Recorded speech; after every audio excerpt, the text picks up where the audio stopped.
Hello and welcome to another episode of In the Wheels, the show that champions all riders from world champs to weekend warriors, where everyone has their story to tell. And today's story is coming from the mouth of Melanie Brunhofer. She's an Austrian cyclist but living in, I think, Denmark. I forget exactly where, but we do discuss things in the show. And yeah, she's had quite a circuitous path to being where she is with cycling, and I think it's amazing. And yeah, I hope you sit back and enjoy.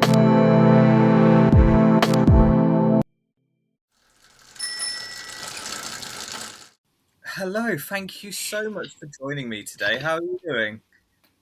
Thank you. Hi, I'm fine. Thank you so much for having me. Oh, gladly. I guess the easiest way to start any sort of conversation is like, what was your route into cycling? Like, what's your journey? My journey, actually, in the beginning, I was always a very sporty child.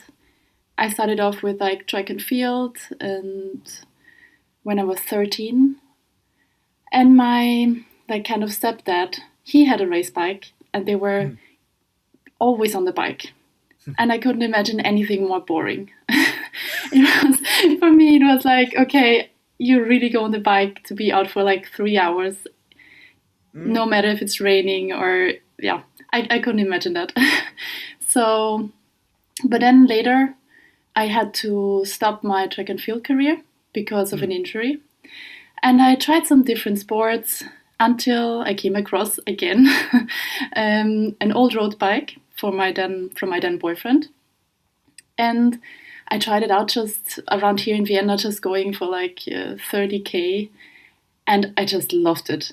The speed you had on this bike, it was just amazing. And I was completely hooked. So from that moment on, it was just cycling for me. Wow. And yeah. Yeah, I was just going to say, like, what did you do track and field wise? Like, what was your event? I did 100 meters and 200 meters and long jump. Oh, wow. So very explosive. Yeah, and then am I right in saying that you went into ice hockey for a little while? Oh, yes, you did your research. Yes. I also played ice hockey for some time during university. So I started off studying sports sciences, and then I just, after I ended my track and field, let's say, career, I tried out ice hockey. I broke my ribs once during a hockey game. So that was the end. yeah, I did that with rugby, where like I played a little bit, and then I injured my shoulder once, and I was like, no, that's too much for me. Like, yeah, it stopped me working for one day, which obviously isn't much, but is enough. And it was quite a lot of pain for a relatively minor injury. I'm like, well, I don't want to get anything worse than that. So yeah, it's kind of broken ribs does sound bad. Like, yeah. Were you? I guess you're an outfield player then, or were you goalie? I don't know. Is there even positions in ice hockey? Yes, there are. No, I was actually a defender. Yes, but it was just for a university team, and I mainly played with men. There were not many women, so I was the only woman actually in my team. So, and that was also a reason. I guess I just wanted to also prove that women are capable of playing ice hockey. Yeah. Wow. And then as you say, like that old road bike and the speed you get, like it does sound daft, but like like if you've never ridden a road bike and then you're suddenly on one, you barely have to push sometimes, and you're like, oh, I'm traveling far. Like this is much quicker than like a mountain bike, for an example. Like the speed you get is quite telling. So yeah, and then like you've done quite a bit already, like cycling wise. You know, I saw there's a top 10 in the national crits. Um, was there a podium even at nationals one year? Um, Yes, it was 2 years ago when I got hmm. second at Crit Nationals, behind Katrin Schweinberger.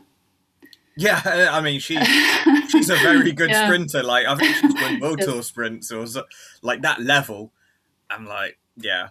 I mean, it's going to be Yeah. difficult to roll her in a sprint. Exactly. Yeah. So, how would you say then your style as a rider is? Because everyone's different. Like some people like climbing, some people a more puncher style of like suiting the Amstel Gold Race. That's the one example I use if I'm talking about a puncher. I'm like, if you do well there, then you're probably a puncher. But like, how do you see yourself as a rider? I would say I'm more of a punchy rider. Yes. And I'm also good at sprinting. Um, I'm not a pure sprinter, but I think all these like punchy little climbs they really suit me. And the repeated efforts, repeated sprints, I can do quite well. Hmm. I'm also think I'm quite good at like positioning myself and using every ounce of wind shadow you have to like maybe go in front in a sprint as well.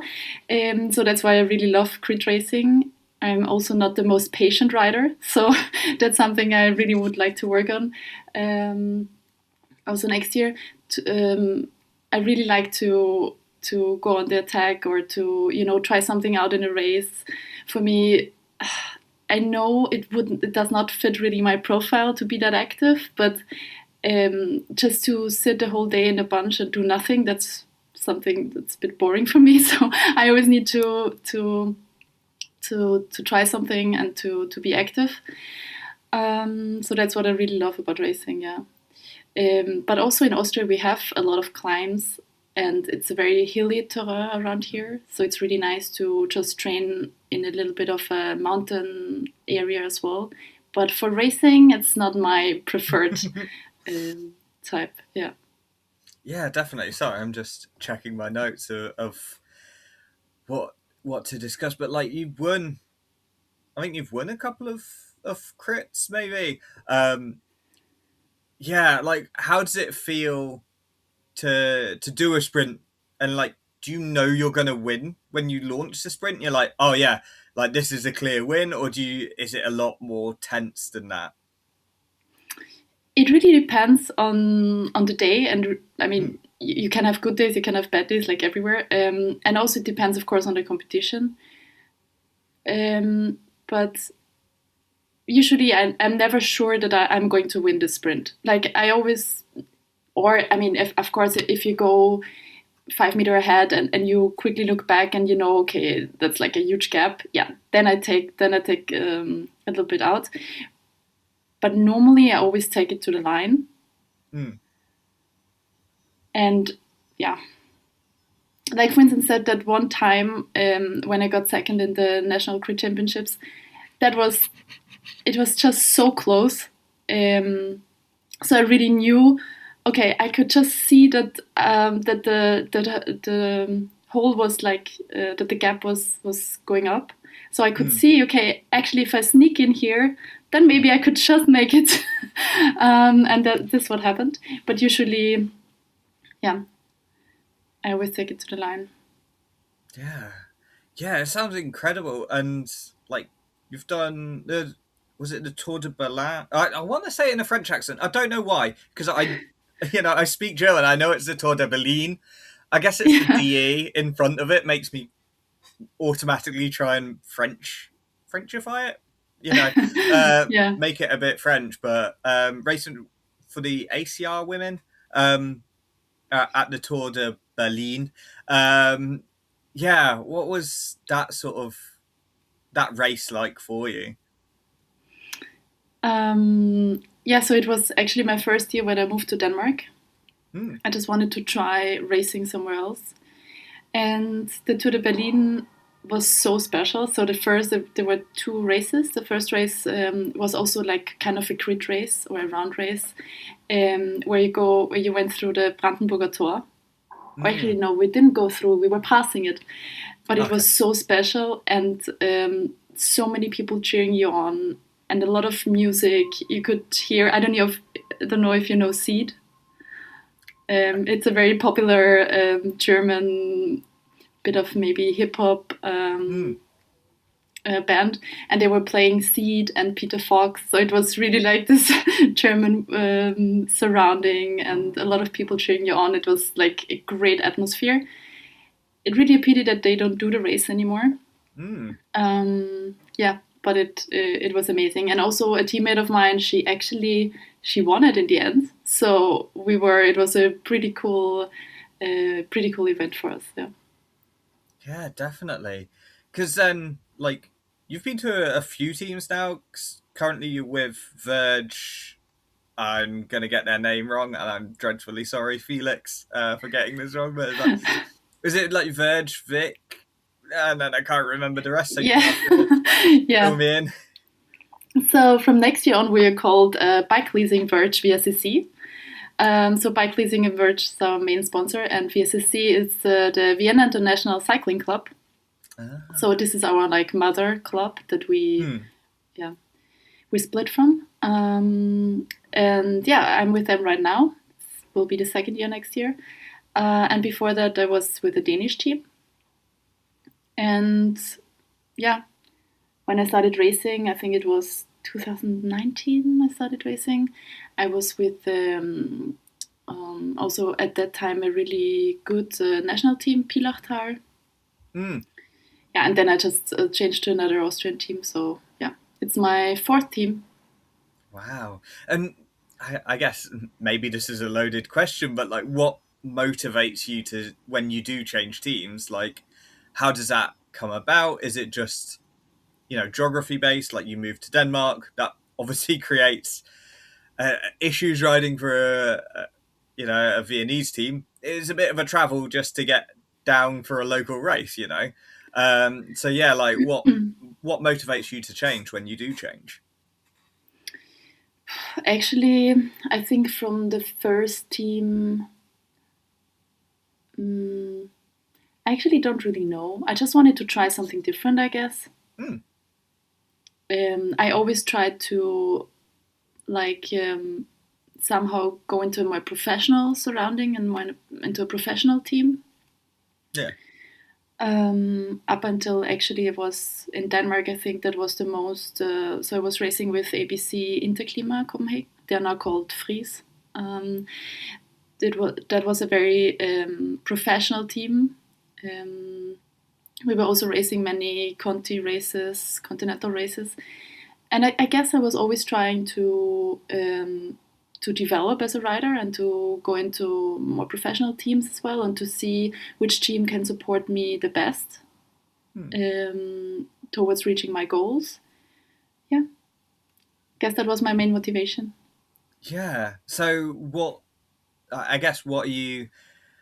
I don't know. What are your expectations for the year ahead with Verge or Bikeleasing Verge?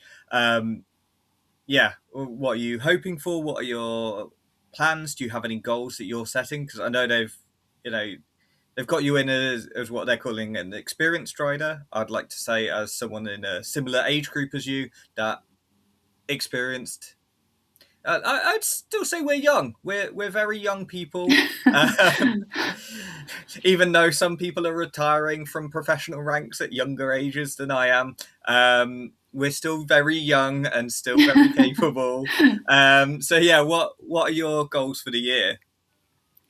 I mean, sorry to say that, but it also always depends on your WOOP age, right? Who counts the normal age nowadays? No, but so my goals are mainly. I've been really. I had really troubles with my health last season in 2025. So I had mononucleosis, and I wasn't really able to train a lot because I got sick very often, and it was just really challenging. So my goal actually for next year is, since I'm feeling healthier and I'm feeling better, to just go back into like a nice training routine, to have fun with the races, but also to support the team from a more like maybe tactical perspective, but also, as you say, I'm a more experienced rider, to maybe just also guide younger riders and support them also in the races. So I think that's my main goal for next year, and then just to develop more as a rider and to focus on the process. I think that's my main goal. Yeah. And kind of thinking about passing on knowledge, like if you were starting your career again with the knowledge you currently have now, what would you say is the one biggest thing that you wish you knew going into it? That's a very hard question. The biggest thing that I wish I knew. Maybe it's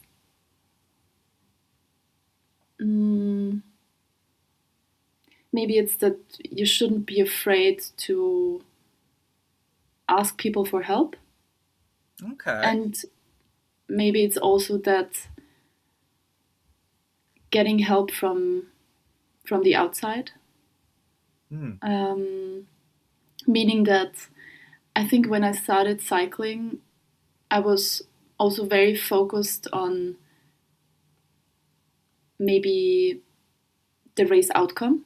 Like how is a race? I mean, of course, you want to win, right? So I was very focused on the outcome of the race, but maybe less focused on the process. And I think if I would have more people in my life that would have, or I would have asked more for help, like from more experienced riders or from maybe from the manager, to maybe to let them guide me more. It would have helped me to realize that it's not all about the outcome. Like, of course, everybody wants to win, but it's more about the process. And also about becoming just better every day. And investing every day to get there where you want to be. I think that's the main learning for me as a cyclist. And then everything will follow. Like, if you're there, if you're showing up every day, if you're training every day, if you're sleeping, if you're recovering, if you're focusing on your nutrition, then the results will come.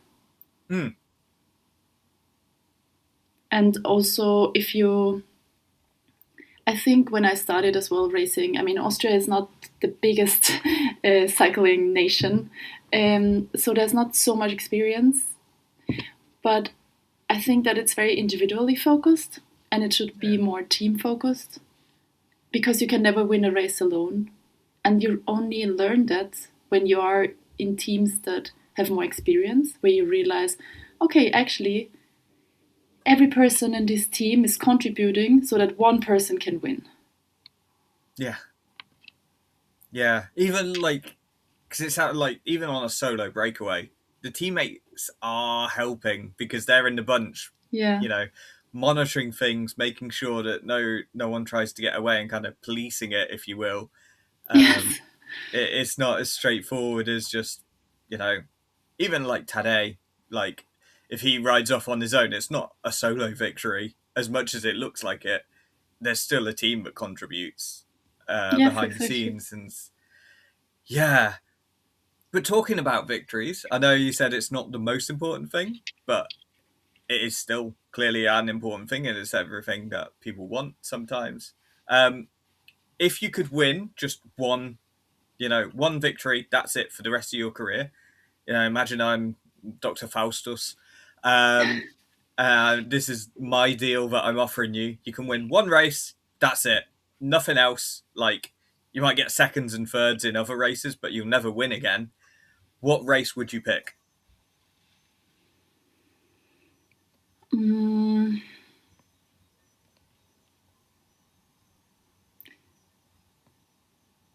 I mean, to have a very tangible race in mind. Something that's also my goal for next year is to win the Crit Nationals. Okay. But that would also mean to beat Katrin in the sprint. So I would like that. But on a more international level, from the races that we do, what I really loved, the race that I really liked, was, I don't know, I did the Anawasa tour in Poland 2 years ago, and I just really loved the race.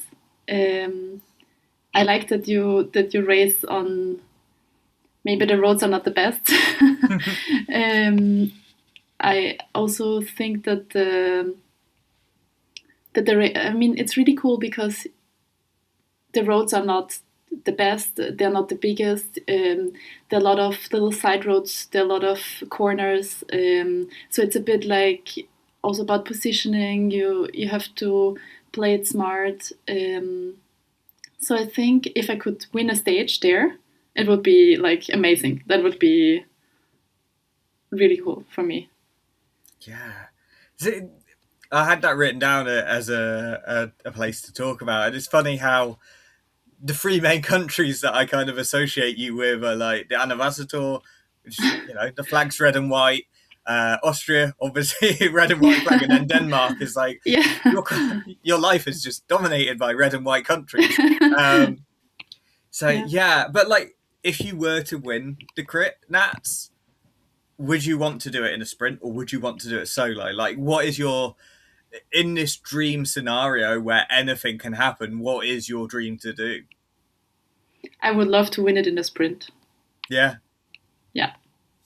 Actually, yeah, I think that's good. Like, because then if you beat Katrin, then you've beaten her. Like, you've beaten the best. You've kind of proven yourself. Whereas, like, if you were to win solo or win because she's not in the sprint, then it almost doesn't feel as the same level almost. Exactly, yeah. Or also if she wouldn't participate or if she wouldn't be there, it would also not be the same. That's going to be a tricky one there. I look forward to the summer. I mean, yeah. Yeah, and then Anavassator, like, again, would you want to win a stage in a big bunch sprint? How's that one playing out in your dreams? Yeah, I think for Anavasa, I think I would like to maybe not win in a big bunch sprint, but if it would be like 6 or 7 girls in the front, that would be a dream scenario. It's a real tough day where you can show your mettle and show how good you are at kind of suffering almost, and still have that kick at the end, which is not easy. Like, if you're hanging on for grim death and then having to sprint on top of that. Yeah, I don't envy you. But yeah, that'll be a really cool race if you get to do it this year or even in any future years. So yeah. What else can people look forward to next year from you? I say next year, this will be going out probably February next year as at time of recording. So in 2026. So what are people looking forward to this year?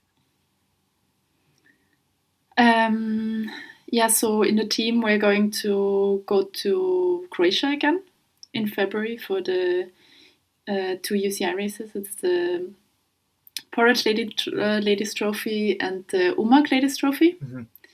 So we're going to do that. And then the season is kicking off with some national races here in Austria. Okay. So in March, we have a really cool classics race. It's a race in Leonding. Okay. It's just, I love this race. I always liked it. You go a little bit on cobblestones, so the sprint is on cobblestones, but then you start with going uphill. Then it's like a 4 to 5 minute climb where you turn left, and then you have just 200 meters of like I don't know, 17% average gradient. So it's like a really cool race. Then you have a long descent. I really liked the race. So we're going to do that. And then, there's some other National Week races. We're also planning to do Grazia Orlova. But it also all depends, on the team schedule. Yeah, of course. Yeah. Well, I can't wait to see how those go. Like, how can people metaphorically follow you and keep up with you? And a sprinter and punchy rider like yourself, it would be very difficult to keep up in the literal sense. You'd have dropped me easily. But yeah, how can people keep up with you in the figurative, metaphorical sense? Yeah. We at Bikeleasing Verge VICC, we have a website with the regular updates, but also you can follow us on Instagram. We have a quite cool Instagram page with regular updates and also about the races that we're doing, trainings camp, and everything will be up there. Awesome. Yeah. Well, I'll put them on screen as we speak now, so people could see them, as well as in the show notes, so people can keep up there. And yeah, just thank you so much for your time. Thank you for having me.